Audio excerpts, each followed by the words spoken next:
first ran for the Congress. I was there. You were. And I've stayed with you all this time. But I have to tell you that even though we both agree on the ends, that is, a good end, that is, we get out of Iraq, I don't follow how we can achieve a good end through evil means. I don't see how we can get out of Iraq by staying there. I am a veteran of the Korean War, as you know. And as you know, I'm a retired diplomat, career diplomat.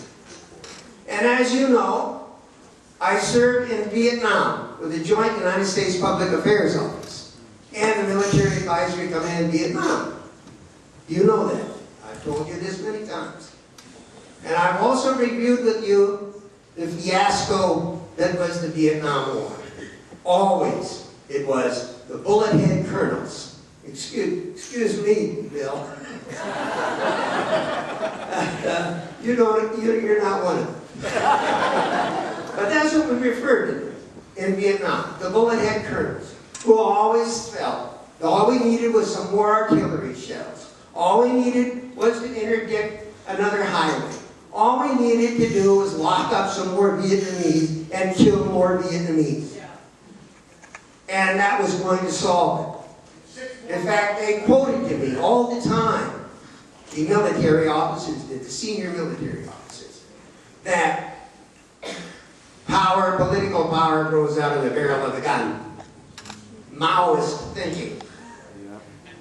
And that's exactly the kind of thinking that is represented by this administration and by General Petraeus. Yes. Yeah. General Petraeus is talking about progress.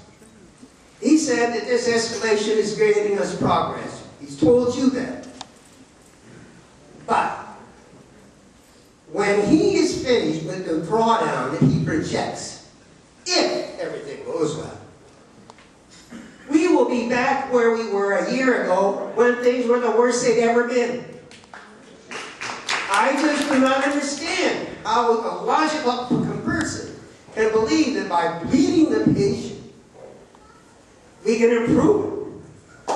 That we can cure Dr. Benjamin Rush in the 18th century, killed thousands of people by bleeding them and continue to bleed them on the grounds that it was making progress.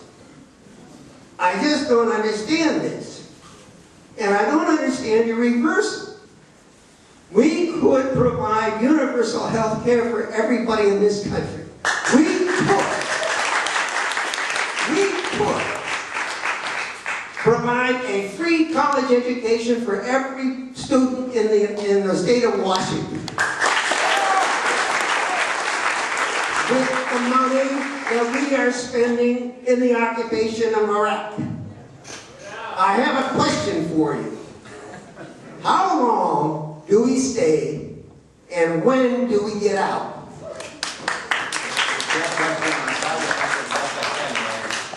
I want to underscore a couple things.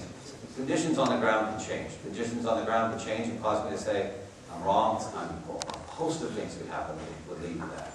That's the reality of when you invade a country. I've said before this war started that the one thing you know about a war is that once it starts, things go out of your control. And the line I wrote was something to the effect of, we are perilously down that path right now. We still have a chance to change the line. Something to that effect.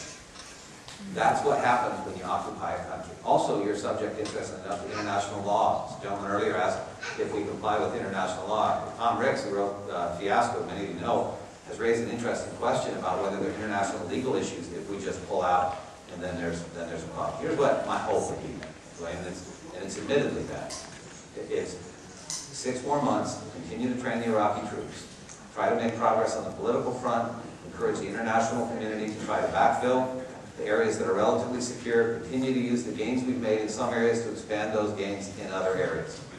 Then begin the draw. We're already going to begin the drawdown earlier than that. A gradual withdrawal after that. Bush may be saying 20 to 50 years. I am not saying that. I've never said it. I don't believe it's the best interest of this country.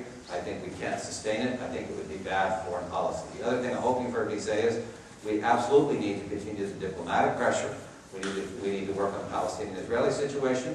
We need to reach out to some of the adversaries. But I will also tell you, I think Iran is a hell of a problem. That's not a justification for invasion. But I will tell you, to deny that Iranians have the intent to acquire nuclear weapons, I think it's dangerous. I think they do. And I think their rhetoric is quite problematic. We may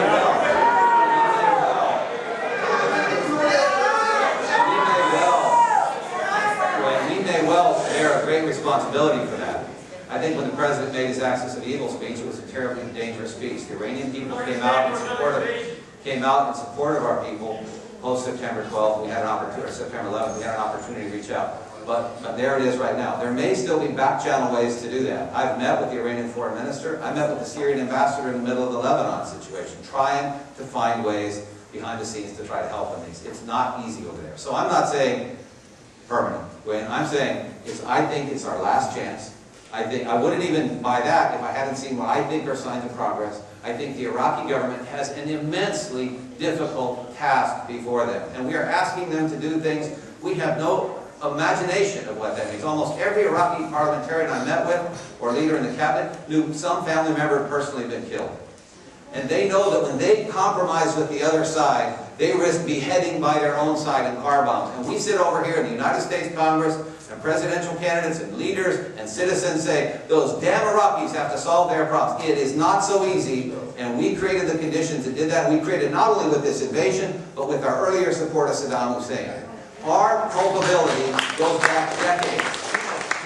And yes, we're tired of it, and yes, we hate the loss of life, and yes, we would rather spend our money somewhere else. But we have culpability that does go back decades. And some people may use that to endorse flawed policies. I'm not. I'm trying to say, what do I think is our moral responsibility? Who do you represent? I represent the American people, and I've addressed that issue.